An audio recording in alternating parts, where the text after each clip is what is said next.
The diagram shows 4 horizontal forces acting at point P.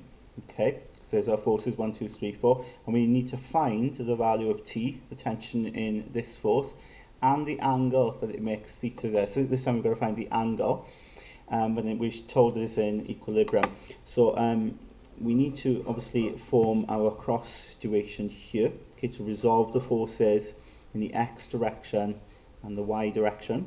So we've got 40, that's the easy one to do there, first of all. Now the 60 newtons is angle 80 contained to the horizontal here, so that will be 60 cos 80 here, and of course going in this direction, the opposite then 60 sine 80, okay. Now this one here, 50 newtons, now the angle here, they've given us 40 degrees, but that's for that large angle here, so what I would do is maybe work out this angle, and of course because it's a straight line, that works out to be 60 degrees, yeah, because 80 add 40 is 120, so 180 take away 120 is 60 degrees left over. So the 50 then, with that angle contained there, will be 50 cos 60, and then 50 then sine 60 here. Now, with regards to the T, the tension, angle theta contained here, so it'll be T cos theta here, and T sine theta here. Okay, so they're in equilibrium, they balance, so that means when I resolve in the horizontal direction, I've got 50 cos 60 plus T cos theta is equal to 40 plus 60 cos 80. So you've got these two added together will equal these two, they'll balance, okay? Now with this sort of question here, to sort of simplify this, what's best then is to take this over the other side, so you'll have T cos theta equals to 40 plus 60 cos 80 minus 50 cos 60, and leave it like that, okay? It's no good typing in cos 80, cos 60, because that doesn't come out to be very nice, okay? You're just going to have decimal form, so just leave it like this and call it equation 1, okay? So we'll round, yeah, because if we do type that in, we'll have like horrible decimals. We could have some rounding issues later on, so just leave it like that and you'll see what happens there. So when we resolve then in the y direction, you've got T sine theta equals to then those two forces combined.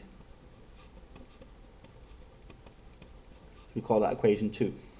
So we've got two equations. On the first one we've got T cos theta, the second one we've got T sine theta. Now we could be kind of clever here and we can look at eliminating T, okay, getting rid of T, and then we can work out what theta is. We can do that if we divide. If we divide equation 2 by equation 1, watch what happens. So in other words, T sine theta, divide it by equation 1, so that will be T cos theta. So if I divide the left hand side, so T sine theta divided by T cos theta, and then on the right hand side I'll have equation 2 here, 60 sine 80 plus 50 sine 60, divide by equation 1 on the right hand side, which is 40 plus 60 cos 80 minus 50 cos 60. Okay, now that's a lot, but what you notice on the left hand side is that t's will cancel and sine over cos just becomes tan. So tan theta equals all of this, all of the above, yeah? Okay, so all of this here. Now, don't type it into your calculator yet, okay? Because we're going to do this all in one go. Okay, and essentially to work out theta then, you do the inverse tan, and you take the tan over the other side, and then you're going to type, I tell you what, I'm not going to write it out again, you're going to just type all of that in there, yeah?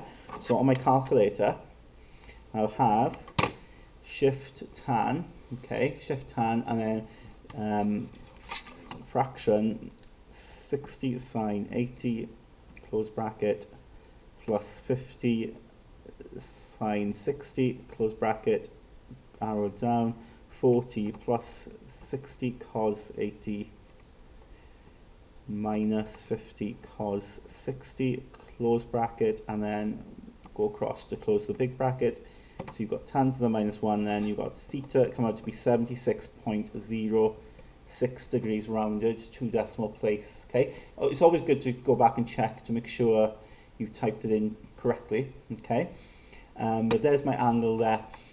Then to work out your t, you could simply then just sub this into one of these. Yeah, so maybe we'll sub it in the second one. So if you notice then t is here. If I take that sign over the other side and divide, so I can say therefore t will be 60. So if I sub in second equation, so t will be 60 sine 80 plus 50 sine 60, all divide by, taking that sine over, sine of 76.06. Okay, of course on my calculator I can just type in fraction 60 sine 80 close bracket plus 50 sine 60 close bracket, and then arrow down. I can press sine and I can just press ants because it's remembered my answer from before. Press equals and I get the tension out then to be 105.498. Okay, newtons. Okay, and we're done.